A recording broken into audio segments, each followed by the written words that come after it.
All right, let's work on number 20 here. Number 20 is written a little differently. We talked about y is equal to ax squared. But this is written as y equals ax squared plus bx plus c. Now, I didn't have you mess with bx plus c in Desmos because they don't really help you determine or predict the shape of the graph. However, we talked about what a does, and a is the number a is always the number being multiplied by x squared. So in number 20, what is our value of a? Hopefully you see our value of a is 2.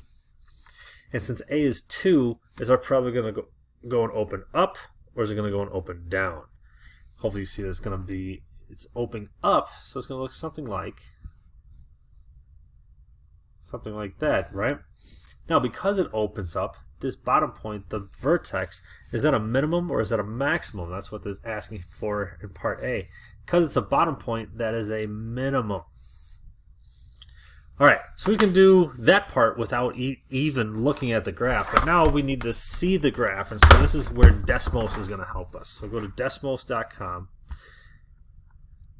And then hit the red button, start graphing if you haven't yet. If you're with us from the previous video, just press X on the function things, and those things will go away. Then we're going to click inside there again, and we're going to put in the equation from our worksheet. Y equals 2x squared plus 3x minus 4. And look at this. Desmos just goes to work, and there it is. So let's go back to our worksheet. Let's make a quick sketch. Now, if you look at ours, check this out. There's an x-intercept on the negative x-axis, and there's one on the close x-axis. But the vertex is down here in quadrant 3. Let's just make our graph look similar to this. Doesn't gotta be perfect, but the vertex was down here in 3. And then there's an x-intercept over here, and there's an x-intercept right there. And just sketch a parabola.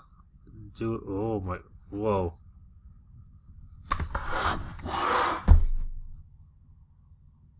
There we go. Sketch a parabola going through those things. Doesn't gotta be perfect.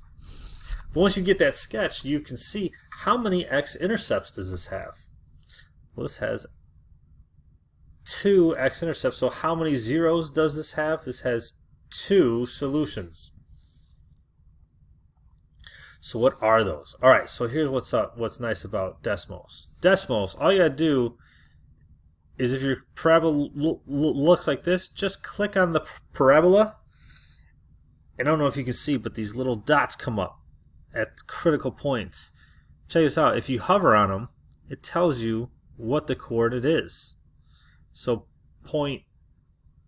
this point here is 0.85. We're just going to go to 2 decimal places. So 0.85, comma 0. Let's go to our worksheet. This is the 0.85, comma 0. I'm going to label the picture and also write it here. 0.85, comma 0. Write it as an ordered pair. Then go back to Desmos and find the other one. Just hover on the other x-intercept. There we go. Negative 2.35, comma 1. So let's go back to our worksheet. Label the picture. Negative 2.35, comma 0. Sorry, I think I said something else. And write it down here. Negative 2.35, comma 0. Now, the other thing we're missing is the vertex. Now, the vertex, that's this bottom point here. If you hover, you see that it's negative 0.75 and negative 5.1. That's right, Alan. Negative 5.13. Oh, where'd it go? So the vertex is at negative 0.75 and negative, what was it again? 5.13.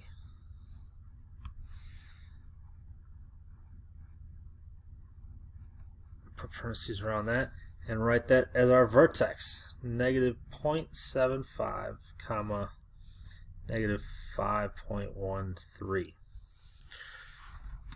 So there it is, go. The calculator's doing all of the heavy lifting for us. Go ahead and try out the rest of the worksheet. For example, 21. Y is equal to negative 3x squared. A is negative 3. Is this going to open up or down? Is that a minimum or a maximum? Hey guys, so yeah, the calculator will do the heavy lifting for you. Make sure you check your answers. Spit out!